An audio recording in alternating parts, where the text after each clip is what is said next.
کچھ مینو مرن دا شوق پیسی بائی ریحانہ آفتاب.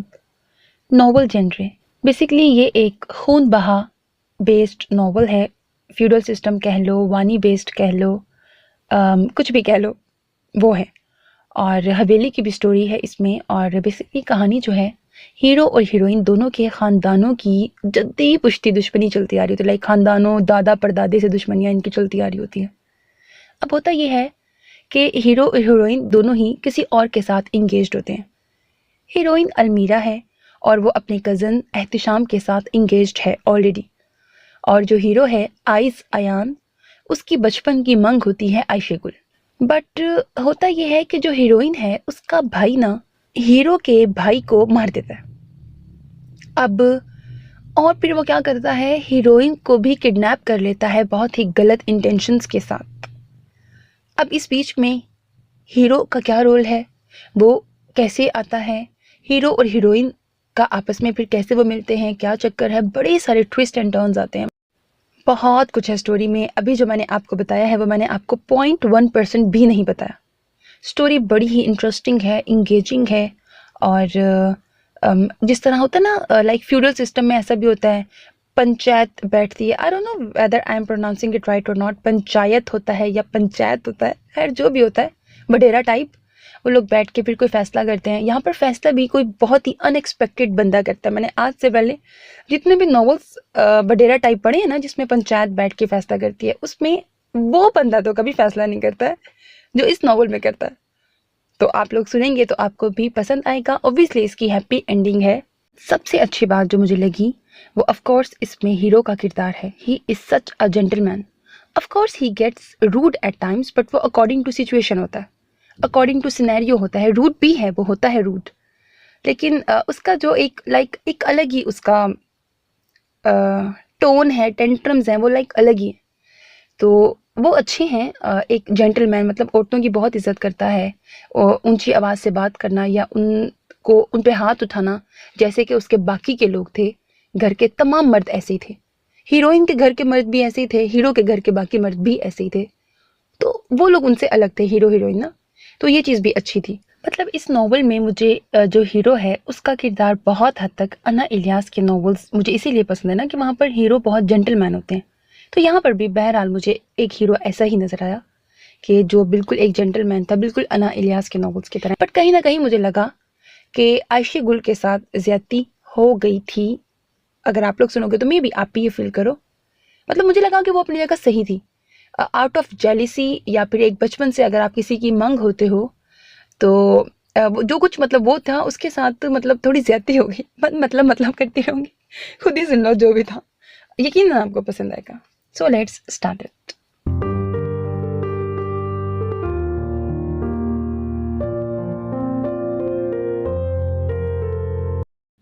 سلام میرے عزیز listeners, welcome back to your own channel self belief which is specially made for novel lovers. کچھ مینو مرن دا شوق پیسی by Rehana Aftab. So let's start it. جتنی عمر گزری ان بیتے دنوں نے یہی پیغام دیا کہ یہ زندگی ہمیں ہمیشہ ہی بے سکون رکھے گی. کچھ کھونے کا ملال ہمارے وجود سے چپکا رہے گا. پورے چاند کو دیکھ کر اپنی ادھوری خواہشیں یاد آئیں گی اور ادھورے چاند کو دیکھ کر پورا دکھ یاد آئے گا. کیونکہ اس دنیا میں ہم خوشیاں منانے کے لیے نہیں بھیجے گئے، ہم یہاں امتحان دینے کے لیے آئے ہیں. ادھورے پن کے ساتھ بے سکونی لیے ایک دن رخصت ہو جائیں گے. دریچے سے لگی وہ دھند میں لپٹی حسین صبح کو نمودار ہوتے دیکھ رہی تھی. سورج کی چمکتی کرنیں زمین سے بہت دور تھیں. دور حد نگاہ تک قہر نے زمین کو اپنی آغوش میں لے رکھا تھا. وہ کتنی ہی دیر تک قہر زدہ زمین کا سنگم دیکھتی رہی. ایک اس منظر کے لیے وہ نماز فجر کے بعد دریچے سے آ لگی تھی. زمین جب قہر کے حصار سے آزاد ہوتی تو وہ بھی ہٹ جاتی. اس نے اچٹتی نگاہ نیم اندھیرے کمرے پہ ڈالی. 3 ماہ کا سمیر چھوٹے سے بستر میں دبکا ہوا تھا. اس کا جی چاہا قریب جا کر اسے خود میں بھینچ لے، مگر وہ بہت نازک مزاج تھا. نیند میں خلق ذرا برداشت نہ تھا، اور اگر کوئی یہ جرم کر بیٹھتا تو وہ رو رو کر اسے گھٹنے ٹیکنے پر مجبور کر دیتا. جب تک مجرم کان پکڑ کر ہاتھ جوڑ کر اس سے معافی نہ مانگے وہ اپنی چھوٹی نیلی آنکھوں سے اپنے مجرم کو دیکھتا اور پھر مسکرا کر کلکاریاں مارتا جیسے اس کی ہار کا جشن منا رہا ہو۔ وہ بالکل اپنے باپ کا پرتو تھا۔ اس کی نظر ایک لمحے کے لیے اس کے لمبے چوڑے وجود پر رک سی گئی۔ وہ باخبر تھا۔ وہ روز دریچہ کھول کر گھنٹوں کھڑی ہوتی ہے۔ روشنی کی ایک کرن بھی اسے آنکھ کھولنے پہ مجبور کر دیتی تھی، جس سے بچنے کے لیے اس نے چھوٹا کشن استعمال کرنا شروع کر دیا تھا۔ اس وقت بھی کشن منہ پر رکھ کر اس نے ہاتھ سے پکڑ رکھا تھا۔ کشن کی جھلک نے اسے مسکرانے پر مجبور کر دیا۔ آج بھی یہ شخص ویسا ہی ہے۔ کہہ دے کہ دریچہ نہ کھولا کرو، روشنی چپتی ہے مگر نہ جی شان گھٹتی ہے، یہ سب کہتے۔ اب اس نے کروٹ بدل لی تھی۔ دایاں ہاتھ بیٹے کے اوپر نرمی سے رکھا تھا۔ کشن ہنوز منہ پر تھا۔ ملکانی، تیرے تو عیش ہیں بھائی، تم لوگ ہی ہو جو زندگی کو رج کے انجوائے کر رہی ہو۔ کنیز نے بادام پستے کے جار اس کے سامان میں سے نکالتے رشک بھرے انداز سے کہا، ایک ہم ہیں، نام کے بھی کنیز، اور لگتا ہے ساری زندگی کنیز کی طرح سب کی جی حضوری میں ہی نکل جائے گی۔ المیرا سر سے چادر اتار کر اب کرسی پر پھیلا رہی تھی تاکہ پسینہ خشک ہو سکے۔ کنیز نے کاجو مٹھی بھر کر منہ میں رکھے، جس کی وجہ سے کچھ پل خاموشی سے گزر گئے۔ المیرا اپنا بیگ سائڈ پر رکھنے لگی۔ ہمیشہ کی طرح ملکانی نصرت خانم نے جانے کیا اللہ بلا اس کے بیگ میں بھر دیا تھا کہ وہ گھسیٹنے میں ہی ہلکان ہو گئی تھی۔ کیا کچھ بھر لائی؟ کنیز کا منہ خالی ہوا تو آواز نکلی، پتہ نہیں بی بی جان نے کیا کیا بھر دیا، میں نے دیکھا نہیں۔ ہاں تمہارے لیے سوٹ بھیجا ہے، رکھتے ہوئے بتا رہی تھی تو میں نے دیکھا۔ وہ بیڈ پہ گر سی گئی۔ دکھاؤ دکھاؤ۔ کنیز سوٹ کا سنتے ہی پرجوش ہو گئی۔ خود دیکھ لو، بیزاری سے کہتے کتاب اٹھا کر چہرے کے آگے کر لی۔ کنیز نے ایک نظر اسے دیکھا اور اگلے ہی پل اس نے بیگ کی طرف چھلانگ لگا دی۔ وہ کئی سالوں سے ہاسٹل میٹ تھی، اب تک بہت اچھی طرح ایک دوسرے سے واقف ہو چکی تھی۔ واو، کتنا پیارا سوٹ ہے، کنیز خود سے لگا کر دیکھنے لگی۔ بی بی جان کو میری طرف سے شکریہ کہہ دینا، اگلی بار جاؤ تو۔ کنیز کچھ زیادہ ہی خوش نظر آ رہی تھی۔ فون آئے تو خود کہہ دینا۔ کتاب کے پیچھے سے پھر بیزاری کا اظہار ہوا۔ کنیز سر جھٹک کر بیگ میں موجود چیزوں کو جوش سے دیکھنے لگی۔ کاش میں بھی کسی وڈیرے جاگیردار کے گھر پیدا ہوتی تو میرے بھی کتنے ٹور ہوتے۔ کالج کی لڑکیوں کو جب پتہ چلتا کہ تم کسی بڑے جاگیردار ملک رب نواز کی کڑی ہو تو سب کی ٹون ہی بدل جاتی ہے، اور تم اتنی ہی بیزار نظر آتی ہو۔ کنیز نے اب کے اس کی خبر لی۔ اس نے سابقہ انداز پر قرار رکھا، میں تم سے بات کر رہی ہوں۔ کنیز نے اس کے ہاتھ سے کتاب جھپٹ لی۔ فضول اور ہر بار کی گھسی بٹی باتیں دہرانے کا میرا موڈ ہے نہ ارادہ۔ اس نے کتاب واپس لینے کے ساتھ ہی ہاتھ بڑھایا مگر اس نے ہاتھ پیچھے کر لیا۔ کیوں نہ شکری لڑکی؟ وہ گھڑنے لگی۔ دور کے ڈھول سہانے ہوتے ہیں، کم آمدنی ہے مگر اتنی بے سکونی نہیں ہوگی جتنی وڈیروں جاگیرداروں کی زندگی میں ہوتی ہے۔ اس کو مارنے، اس کو کاٹنے، اس کی دولت، اس کی عورت میں ہی ان کی گردان اور سوچ گردش کرتی ہے۔ وہ تلخ لہجے میں بولتی اٹھ بیٹھی۔ تمہیں کیا لگتا ہے پورے لاہور میں کوئی اچھا میڈیکل کالج یا ہاسٹل نہیں ہے؟ لیکن جب میں نے میڈیکل پڑھنے کی بات کی تو اکلوتی اور خاندان کی واحد لڑکی ہونے کا اعزاز رکھنے والی کو بابا جان نے کراچی جا کر پڑھنے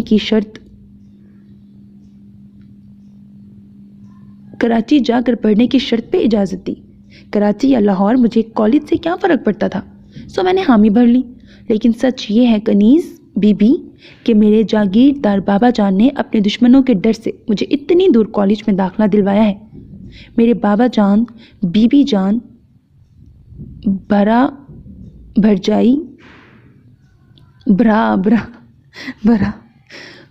بھرجائی کے علاوہ آج تک یہ بات کسی کو نہیں پتا کہ میں کراچی کے ہاسٹل میں رہتی ہوں۔ آئی سمجھ؟